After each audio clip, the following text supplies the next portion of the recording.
everyone. Myself Niyati Chauhan, Assistant Professor at LG Institute of Engineering and Technology, Department of Instrumentation and Control. Our subject is Safety Instrumented System. Unit 9, Issue relating to field devices. So let's start today's session.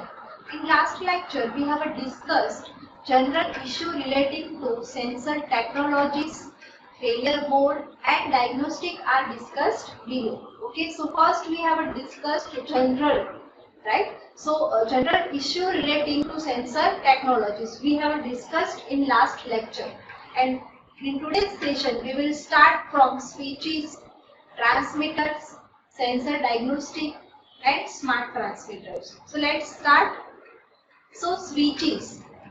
Discrete switches do not provide any form of diagnostic information.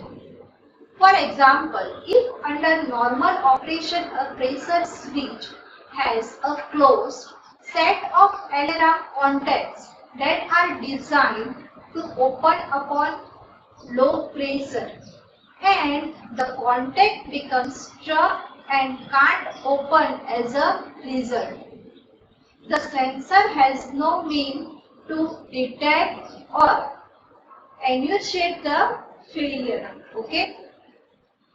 The only way to know whether such device is working is to periodically test it. Discrete on-off switches have been used in the past for the following reasons. So here we have discussed some reasons. Most shutdown functions are discrete. For example, on-off and open-close. Discrete relay logic was widely used in the past. PLC were originally designed for discrete input and output. Lower cost, right? In order to address some of the disadvantage of government discrete devices, that is the lack of diagnostic on-off pneumatic indicating controller with a built-in sensor could be used as the primary sensor. Next, the test. The set point of the controller would be set at the process state value. The output signal from the pneumatic controller would be either 3 or 50 psi.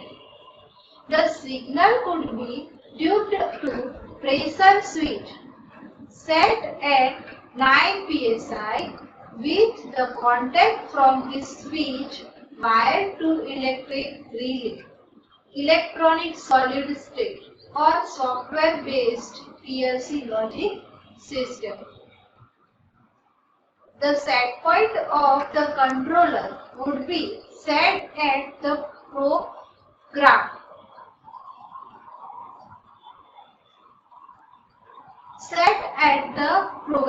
Some advantage of using on-off controller are: first, local indication of process variable. Then, ease of partial online testing of the sensor. The set point of the controller could be changed to initiated tree. Third, improved accuracy, range availability. Then number 2 is of partial online testing of the sensor. The set point of the controller could be changed to initiate a tree. Number 3, improved accuracy, range ability and reliability as compared to switches. Then number 4, the controller can be key locked for security. So these are some advantages we have discussed here. Okay. Then transmitter. Transmitters provide an analog signal in relation to the input variable. Okay, even though they may cost more than discrete switches, analog transmitters are often preferred for the following reason. First, increased diagnostics, field indicator available, lower safe and dangerous failure rate, comparison of signal with basic process control system. Then single transmitter can replace several switches and better accuracy and repeatability than switches Okay. So next is sensor diagnostics. Improving the diagnostic, that is diagnostic average of a safety system improves the safety performance of the system. In other words, it increases the probability of failure on demand or increase the risk reduction factor RRF, which is, we know that RRF is equal to 1 upon PFD. The following formula show the impact of diagnostic coverage on the dangerous failure rate. So here you can see some formula mentioned, right? Lambda DD is equal to lambda D into CD, right? So here, and lambda DU, that is equal to lambda D into, in bracket, 1 minus CD. Here, where CD is equal to diagnostic coverage factor of dangerous failure and lambda D, that is total dangerous failure rate, and lambda DD, that is dangerous detected failure rate, and lambda DU, dangerous undetected failure rate. Next, smart transmitter. Some of the advantages of smart transmitters, that is, transmitters with additional diagnostic and digital communication rather than a conventional analog transmitter with only a 4 to 20 milliampere output signal in safety application. First, better accuracy compared to conventional transmitter. Negligible long-term drift and excellent stability. Improved diagnostic coverage factors and SFF greater than 80% are now being obtained based on failure mode. Effects and diagnostic analysis, and that is FFPDA, effect of diagnostic analysis. And number 4, greater predictability of failure modes.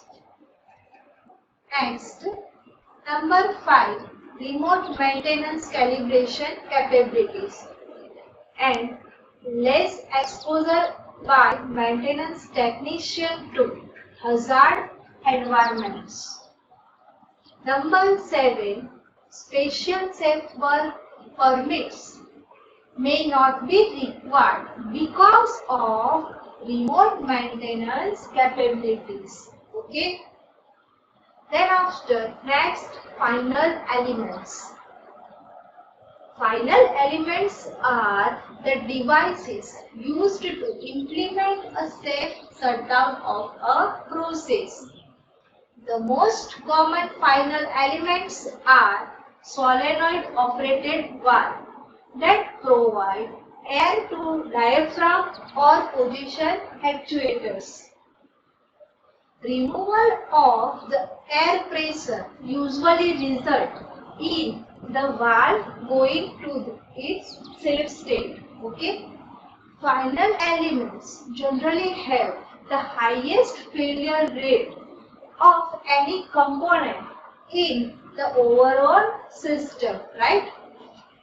The next, typical failure mode for the final elements are solenoid valve, coil burnout, plugging of ports or vent, Then corrosion of terminal of valve body making solenoid inoperative. Okay. Then hostile environment and or poor quality instrument, air resulting in streaking, right? Then after shutdown valve, leaking valve, actuator sizing insufficient to close against surge of pressure, and sticky valve stick or valve seat. And then after blocked or crushed air line, okay, and struck, right? Then after next is valve diagnostics. Shutdown valves must operate when a signal is sent from the logic system to the valve. During normal operation, these valves are usually fully open and will remain in this state for long period of time unless tested or activated in some way by the logic system. And after next, smart valve positioners. Some have installed smart valve positioners on shutdown valve in order to obtain additional diagnostic data on the health of the valve. The positioners can be installed simply to provide diagnostic data, or they may be used to treat the valve. Okay. Then after next is redundancy. If the failure of any single sensor can't be tolerated, that is nuisance trip or a fail to function failure, or if a single sensor cannot meet the performance requirement, then redundant or multiple sensors may be used. First, voting scheme and redundancy.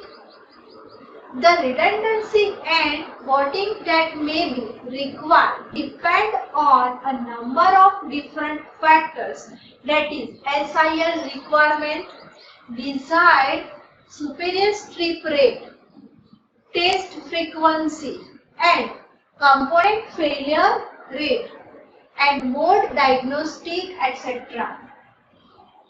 And modes diagnostic, etc. The following table show the configuration commonly used with sensor and final elements. Okay. So here you can see discussed about 1 out of 1, right? Then after 1 out of 2, 2 out of 2, and 2 out of 3.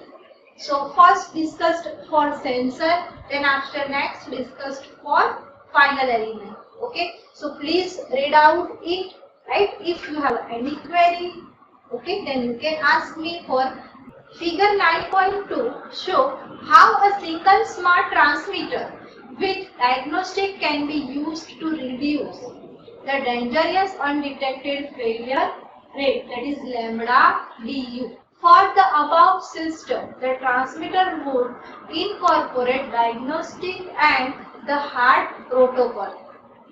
The HART alarm monitor checks the transmitter's HART digital signal and provides an alarm if either the process variable is outside set limits or the diagnostic within HART monitor detect a failure. This is similar to the operation of safety transmitters. So here you can see in this diagram, right? And this is a 1 out of 1 transmitter with diagnostic. So in this diagram, transmitter A, that is connect with relay contact, right? So here 1 out of 1 diagnostic system configuration. If you have any question in this session, then you can ask me. Thank you for watching video.